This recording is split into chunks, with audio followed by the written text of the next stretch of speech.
ಜನಪ್ರತಿನಿಧಿಗಳ ವಿಶೇಷ ನ್ಯಾಯಾಲಯದಲ್ಲಿ ವಿಚಾರಣೆ ಮುಂದುವರೆದಿದೆ. ಅಶೋಕ್ ಹಾರನಹಳ್ಳಿಯವರ ವಾದದ ಬಳಿಕ ಸಿಟಿ ರವಿ ಪರ ವಕೀಲರಾಗಿರುವಂತಹ ಅಶೋಕ್ ಹಾರನಹಳ್ಳಿಯವರ ವಾದದ ಬಳಿಕ ಈಗ ಲಕ್ಷ್ಮೀ ಹೆಬ್ಬಾಳ್ಕರ್ ಪರ ವಕೀಲರಾಗಿರುವಂತಹ ಶ್ಯಾಮಸುಂದರ್ ತಕರಾರನ್ನ ಸಲ್ಲಿಸುತ್ತಿದ್ದಾರೆ. ತಮ್ಮ ಪ್ರತಿವಾದವನ್ನ ಮಾಡ್ತಿದ್ದಾರೆ. ಮಧ್ಯಂತರ ಜಾಮೀನು ಮನವಿಗೆ ವಕೀಲ ಶ್ಯಾಮಸುಂದರ್ ಆಕ್ಷೇಪಣೆಯನ್ನ ಸಲ್ಲಿಸಿದ್ದಾರೆ. ಒಬ್ಬ ಮಹಿಳೆಗೆ ಅಂಥದ್ದೊಂದು ಅಶ್ಲೀಲ ಪದವನ್ನ ಒಂದು ಬಾರಿಯಲ್ಲ 10 ಬಾರಿ ಕರೆದಿದ್ದಾರೆ ಆರೋಪಿ ಸ್ಥಾನದಲ್ಲಿರುವಂತಹ ಸಿಟಿ ರವಿ. ಮಹಿಳೆಯ ಘನತೆಗೆ ಧಕ್ಕೆ ತರುವ ರೀತಿ ಹೇಳಿಕೆಯನ್ನ ನೀಡಿದ್ದಾರೆ. ಬೆಳಗಾವಿಯ ಕೋರ್ಟ್ ಮುಂದೆ ಹಾಜರುಪಡಿಸಿದಾಗ ಅಲ್ಲೇ ಜಾಮೀನು ಅರ್ಜಿಯನ್ನ ಸಲ್ಲಿಸಲಾಗಿತ್ತು. ಮ್ಯಾಜಿಸ್ಟ್ರೇಟ್ ಕೋರ್ಟ್ ಮುಂದೆ ಕೂಡ ಜಾಮೀನು ಅರ್ಜಿ ಪೆಂಡಿಂಗ್ ಇದೆ. ಹೀಗಿರುವಂತಹ ಸಂದರ್ಭದಲ್ಲಿ ಸೆಷನ್ಸ್ ಕೋರ್ಟ್ಗೆ ಹೇಗೆ ಅರ್ಜಿಯನ್ನ ಸಲ್ಲಿಸಿದ್ರು ಅಂದ್ರೆ ಜನಪ್ರತಿನಿಧಿಗಳ ವಿಶೇಷ ನ್ಯಾಯಾಲಯದಲ್ಲಿ ಜಾಮೀನು ಅರ್ಜಿಯನ್ನ ಹೇಗೆ ಸಲ್ಲಿಸಿದ್ರು ಅಂತ ಪ್ರಶ್ನೆ ಮಾಡಿದ್ದಾರೆ ಲಕ್ಷ್ಮೀ ಹೆಬ್ಬಾಳ್ಕರ್ ಪರ ವಕೀಲರಾಗಿರುವಂತಹ ಶ್ಯಾಮಸುಂದರ್. ಒಂದೇ ಸಮಯದಲ್ಲಿ 2 ಕೋರ್ಟ್ನಲ್ಲಿ ಅರ್ಜಿ ಸಲ್ಲಿಸುವುದಕ್ಕೆ ಸಾಧ್ಯನಾ? ಒಂದು ವೇಳೆ ಮ್ಯಾಜಿಸ್ಟ್ರೇಟ್ ಕೋರ್ಟ್ ಜಾಮೀನು ಅರ್ಜಿಯನ್ನ ವಜಾ ಮಾಡಿದ್ರೆ ಆಗ ಸೆಷನ್ಸ್ ಕೋರ್ಟ್ಗೆ ಬರುವುದಕ್ಕೆ ಅವಕಾಶ ಇದೆ. ಆಗ ಇವರು ಜನಪ್ರತಿನಿಧಿಗಳ ನ್ಯಾಯಾಲಯಕ್ಕೆ ಬರಬೇಕಾಗಿತ್ತು. ಇಲ್ಲಿ ಮ್ಯಾಜಿಸ್ಟ್ರೇಟ್ ಮುಂದೆ ಹಾಜರುಪಡಿಸಿಲ್ಲ. ಅಲ್ಲಿ ಯಾವುದೇ ತೀರ್ಮಾನ ಆಗಿಲ್ಲ. ಮ್ಯಾಜಿಸ್ಟ್ರೇಟ್ ಕೋರ್ಟ್ ತೀರ್ಮಾನದ ಬಳಿಕ ಸೆಷನ್ಸ್ ಕೋರ್ಟ್ಗೆ ಬರಬೇಕಾಗಿತ್ತು. ಆಮೇಲೆ ಹೈಕೋರ್ಟ್ಗೆ ಹೋಗೋದಕ್ಕೆ ಅವಕಾಶ ಇದೆ ಅಂತ ಹೇಳಿ ಲಕ್ಷ್ಮೀ ಹೆಬ್ಬಾಳ್ಕರ್ ಪರ ವಕೀಲರಾಗಿರುವಂತಹ ಶ್ಯಾಮಸುಂದರ್ ತಮ್ಮ ವಾದವನ್ನ ಮಂಡಿಸುತ್ತಿದ್ದಾರೆ. ಇನ್ನು ರಿಮಾಂಡ್ ಅರ್ಜಿಯ ಕುರಿತು ಕೂಡ ವಾದವನ್ನ ಆರಂಭ ಮಾಡಿದ್ರು ಶ್ಯಾಮಸುಂದರ್. ಒಂದಿಷ್ಟು ವಿಚಾರಗಳನ್ನ ಉಲ್ಲೇಖ ಮಾಡಿದ್ರು. ರಿಮಾಂಡ್ ನಲ್ಲಿ ಪೊಲೀಸರು 14 ದಿನ ನ್ಯಾಯಾಂಗ ಬಂಧನಕ್ಕೆ ನೀಡೋಕೆ ಕೋರಿದ್ದಾರೆ. ಪೊಲೀಸರು ಎಲ್ಲೂ ತಮ್ಮ ಕಸ್ಟಡಿಗೆ ಕೊಡಿ ಅಂತ ಕೇಳಿಲ್ಲ. ಹೀಗಿರುವಾಗ ನ್ಯಾಯಾಂಗ ಬಂಧನಕ್ಕೆ ನೀಡಬಹುದು ಅಥವಾ ಜಾಮೀನು ಕೊಡಬಹುದು. ಹೀಗಿರುವಂತಹ ಸಂದರ್ಭದಲ್ಲಿ ನೇರವಾಗಿ ಸೆಷನ್ಸ್ ಕೋರ್ಟ್ ಬರೋದಕ್ಕೆ ಹೇಗೆ ಸಾಧ್ಯ? ಅವರು ಮ್ಯಾಜಿಸ್ಟ್ರೇಟ್ ಕೋರ್ಟ್ ತೀರ್ಮಾನಕ್ಕೆ ಕಾಯಬೇಕಾಗಿತ್ತು ಅಂತ ಹೇಳಿ ಸುಪ್ರೀಂ ಕೋರ್ಟ್ನ ಸೀತಾ ಸುರೇನ್ ಕೇಸ್ನ ತೀರ್ಪನ್ನ ಉಲ್ಲೇಖ ಮಾಡ್ತಿದ್ದಾರೆ ಲಕ್ಷ್ಮೀ ಹೆಬ್ಬಾಳ್ಕರ್ ಪರ ವಕೀಲರಾಗಿರುವಂತಹ ಶ್ಯಾಮಸುಂದರ್. ಒಬ್ಬ ಲೇಡಿಗೆ ಅಂತಹ ಅಶ್ಲೀಲ ಪದವನ್ನ ಕರೆಯೋದು, ಅಶ್ಲೀಲ ಪದವನ್ನ ಬಳಸೋದು ಅದು ಕ್ರಿಮಿನಲ್ ಅಫೆನ್ಸ್. ಅಂಥದ್ದೊಂದು ಪದ ಬಳಕೆ ಸಿಟಿ ರವಿ ಅವರಿಂದ ಆಗಿದೆ. ಒಂದಲ್ಲ 10 ಬಾರಿ ಆ ಅಶ್ಲೀಲ ಪದದ ಬಳಕೆಯಾಗಿದೆ.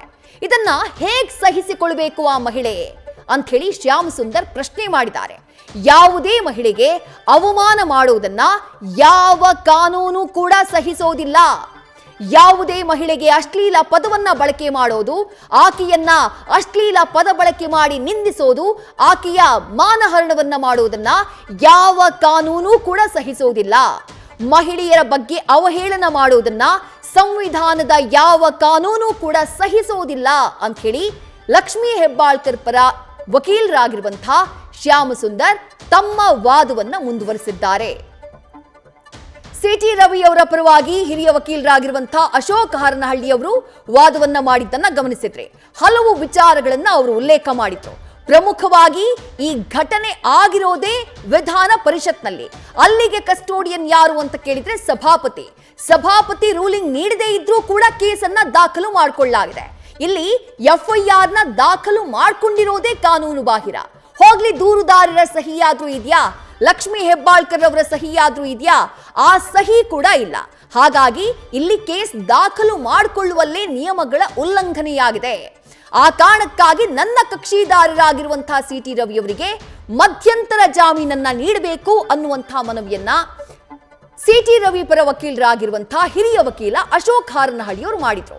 ಈಗ ಆ ಮಧ್ಯಂತರ ಜಾಮೀನು ಮನವಿಗೆ ಶ್ಯಾಮಸುಂದರ್, ಲಕ್ಷ್ಮೀ ಹೆಬ್ಬಾಳ್ಕರ್ ಪರ ವಕೀಲರಾಗಿರುವಂತಹ ಶ್ಯಾಮಸುಂದರ್ ತಕರಾರನ್ನ ಸಲ್ಲಿಸುತ್ತಿದ್ದಾರೆ. ಅವರು ನೇರವಾಗಿ ನೀವು ಸೆಷನ್ಸ್ ಕೋರ್ಟ್ಗೆ ಬಂದಿದ್ದೇ ತಪ್ಪು, ಇಲ್ಲಿ ಜಾಮೀನು ಅರ್ಜಿಯನ್ನ ಸಲ್ಲಿಸಿದ್ದೇ ತಪ್ಪು ಅಂತ ತಮ್ಮ ವಾದವನ್ನ ಮುಂದುವರಿಸಿದ್ದಾರೆ. ನೀವು ನೇರವಾಗಿ ಮ್ಯಾಜಿಸ್ಟ್ರೇಟ್ ಕೋರ್ಟ್ಗೆ ಜಾಮೀನು ಅರ್ಜಿಯನ್ನ ಆಲ್ರೆಡಿ ಸಲ್ಲಿಸಿದ್ದೀರಿ. ಅಲ್ಲಿ ತೀರ್ಮಾನ ಬರುವ ತನಕ ಕಾಯಬೇಕಾಗಿತ್ತು. ಆದ್ರೆ ಅಲ್ಲಿ ತೀರ್ಮಾನ ಬರೋದಕ್ಕೂ ಮೊದಲೇ ಸೆಷನ್ಸ್ ಕೋರ್ಟ್ಗೆ ಬಂದಿರೋದು ಯಾವ ಕಾರಣಕ್ಕೆ? ಇನ್ನೂ ಮ್ಯಾಜಿಸ್ಟ್ರೇಟ್ ಮುಂದೆ ಹಾಜರುಪಡಿಸಿಲ್ಲ. ಅಲ್ಲಿ ಯಾವುದೇ ತೀರ್ಮಾನ ಆಗಿಲ್ಲ. ಮ್ಯಾಜಿಸ್ಟ್ರೇಟ್ ಕೋರ್ಟ್ ತೀರ್ಮಾನದ ಬಳಿಕ ಸೆಷನ್ಸ್ ಕೋರ್ಟ್ಗೆ ಬರಬೇಕಾಗಿತ್ತು. ಆಮೇಲೆ ಹೈಕೋರ್ಟ್ಗೆ ಹೋಗೋದಕ್ಕೆ ಅವಕಾಶ ಇದೆ.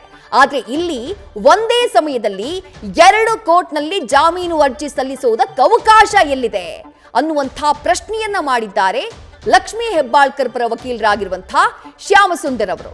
ಅದರ ಜೊತೆಗೆ ಪೊಲೀಸರು ಕೋರ್ಟ್ಗೆ ರಿಮಾಂಡ್ ಅರ್ಜಿಯನ್ನ ಸಲ್ಲಿಸುವಂತಹ ಸಂದರ್ಭದಲ್ಲಿ ಬಹಳ ಕ್ಲಿಯರ್ ಆಗಿ ಕೇಳಿದ್ದಾರೆ. ಆರೋಪಿಯನ್ನ 14 ದಿನಗಳ ಕಾಲ ನ್ಯಾಯಾಂಗ ಬಂಧನಕ್ಕೆ ನೀಡಿ ಅಂತ ಹೇಳಿ ಪೊಲೀಸರು ಕೋರಿದ್ದಾರೆ. ಅವರೆಲ್ಲೂ ಕೂಡ ತಮ್ಮ ಕಸ್ಟಡಿಗೆ ಆರೋಪಿಯನ್ನ ನೀಡಿ ಅಂತ ಹೇಳಿ ರಿಮಾಂಡ್ ಅರ್ಜಿಯಲ್ಲಿ ಕೇಳಿಲ್ಲ. ಹೀಗಿರುವಾಗ ನ್ಯಾಯಾಂಗ ಬಂಧನಕ್ಕೆ ಆರೋಪಿಯನ್ನ ನೀಡಬಹುದು ಅಥವಾ ಜಾಮೀನನ್ನ ಕೊಡಬಹುದು. ಹೀಗಿರುವಂತಹ ಸಂದರ್ಭದಲ್ಲಿ ಸೆಷನ್ಸ್ ಕೋರ್ಟ್ಗೆ ಬರುವುದಕ್ಕೆ ಹೇಗೆ ಸಾಧ್ಯ?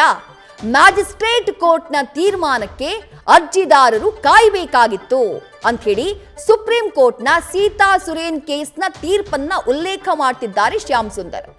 ಮುಂದುವರೆದವರು ಹೇಳ್ತಾರೆ, ಒಬ್ಬ ಲೇಡಿಗೆ ಸಿಟಿ ರವಿ ಅವರು ಬಳಕೆ ಮಾಡಿದ್ರಲ್ಲ ಆ ಅಶ್ಲೀಲ ಪದ, ಆ ಪದವನ್ನ ಕರೆಯೋದೇ ಕ್ರಿಮಿನಲ್ ಅಫೆನ್ಸ್, ಕ್ರಿಮಿನಲ್ ಅಪರಾಧ. ಇದು ಒಮ್ಮೆಯಲ್ಲ, ಸಿಟಿ ರವಿ 16 ಬಾರಿ ಆ ಪದವನ್ನ ಹೇಳಿದ್ದಾರೆ.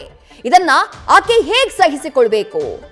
ಯಾವುದೇ ಮಹಿಳೆಗೆ ಅವಮಾನ ಮಾಡುವುದನ್ನ ಯಾವ ಕಾನೂನು ಕೂಡ ಸಹಿಸೋದಿಲ್ಲ. ಮಹಿಳೆಯರ ಬಗ್ಗೆ ಅವಹೇಳನ ಮಾಡುವುದನ್ನ ಸಂವಿಧಾನದ ಯಾವ ಕಾನೂನು ಕೂಡ ಸಹಿಸೋದಿಲ್ಲ. ಯಾವ ಕಾನೂನು ಕೂಡ ಸಮರ್ಥನೆ ಮಾಡಿಕೊಳ್ಳೋದಿಲ್ಲ. ಯಾವ ಕಾನೂನು ಕೂಡ ಅದಕ್ಕೆ ರಕ್ಷಣೆಯನ್ನ ಕೊಡೋದಿಲ್ಲ. ಮ್ಯಾಜಿಸ್ಟ್ರೇಟ್ ಕೋರ್ಟ್ ಮುಂದೆ ಜಾಮೀನು ಅರ್ಜಿಯ ವಿಚಾರಣೆ ಬಾಕಿ ಇದೆ. ಅಲ್ಲದೆ ಪ್ರಾಸಿಕ್ಯೂಟರ್ ಕೂಡ ಅಲ್ಲಿ ಆಕ್ಷೇಪಣೆಯನ್ನ ಸಲ್ಲಿಸಿದ್ದಾರೆ ಮ್ಯಾಜಿಸ್ಟ್ರೇಟ್ ಕೋರ್ಟ್ನಲ್ಲಿ. ಮ್ಯಾಜಿಸ್ಟ್ರೇಟ್ ನಿರ್ಧಾರ ಮಾಡದ ಹೊರತು ಇಲ್ಲಿ ಯಾವುದೇ ತೀರ್ಮಾನವನ್ನ ಮಾಡಬಾರದು ಅಂತ ಹೇಳಿ ಲಕ್ಷ್ಮೀ ಹೆಬ್ಬಾಳ್ಕರ್ ಪರ ವಕೀಲರಾಗಿರುವಂತಹ ಶ್ಯಾಮ್ ಸುಂದರ್ ಮನವಿ ಮಾಡಿದ್ದಾರೆ. ಆ ಸಂದರ್ಭದಲ್ಲಿ ಜಡ್ಜ್ ಪ್ರಶ್ನೆ ಮಾಡಿದ್ದಾರೆ, ನಾಳೆ ವಿಚಾರಣೆಗೆ ತೆಗೆದುಕೊಳ್ಳಬಹುದಾ? ಇದು ನ್ಯಾಯಾಧೀಶರು ಮಾಡಿರುವಂತಹ ಪ್ರಶ್ನೆ. ಹಾಗಾದ್ರೆ ನಾಳೆ ವಿಚಾರಣೆಗೆ ತೆಗೆದುಕೊಳ್ಳಬಹುದಾ ಅನ್ನುವಂತಹ ಪ್ರಶ್ನೆಯನ್ನ ನ್ಯಾಯಾಧೀಶರು ಮಾಡಿದಂತಹ ಸಂದರ್ಭದಲ್ಲಿ ಅಶೋಕ್ ಹಾರನಹಳ್ಳಿಯವರು ಮತ್ತೆ ತಮ್ಮ ವಾದವನ್ನ ಮುಂದುವರಿಸಿದ್ದಾರೆ. ಸಿಟಿ ರವಿ ಪರ ವಕೀಲ, ಬೆಳಗಾವಿ ಕೋರ್ಟ್ ಅರ್ಜಿಯನ್ನ ಈಗಾಗಲೇ ಬೆಂಗಳೂರಿಗೆ ವರ್ಗಾವಣೆ ಮಾಡಿಯಾಗಿದೆ. ಆ ಅರ್ಜಿ ಬೆಂಗಳೂರಿನ ಮ್ಯಾಜಿಸ್ಟ್ರೇಟ್ ಮುಂದೆ ಬಂದಿಲ್ಲ. ಹೀಗಾಗಿ ಸೆಷನ್ಸ್ ಕೋರ್ಟ್ ಜಾಮೀನು ಅರ್ಜಿಯ ಮೇಲೆ ಆದೇಶವನ್ನ ಮಾಡಬಹುದು. ಇದು ಸಿಟಿ ರವಿ ಪರ ವಕೀಲರಾಗಿರುವಂತಹ ಅಶೋಕ್ ಹಾರನಹಳ್ಳಿಯವರ ವಾದ.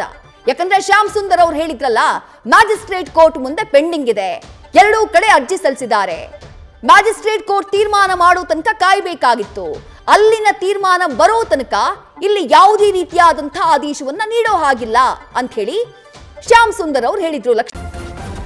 ನ್ಯೂಸ್ ಫಸ್ಟ್ ನಿರ್ಭೀತಿಯಿಂದ ನಿಮ್ಮ ಪರವಾಗಿ.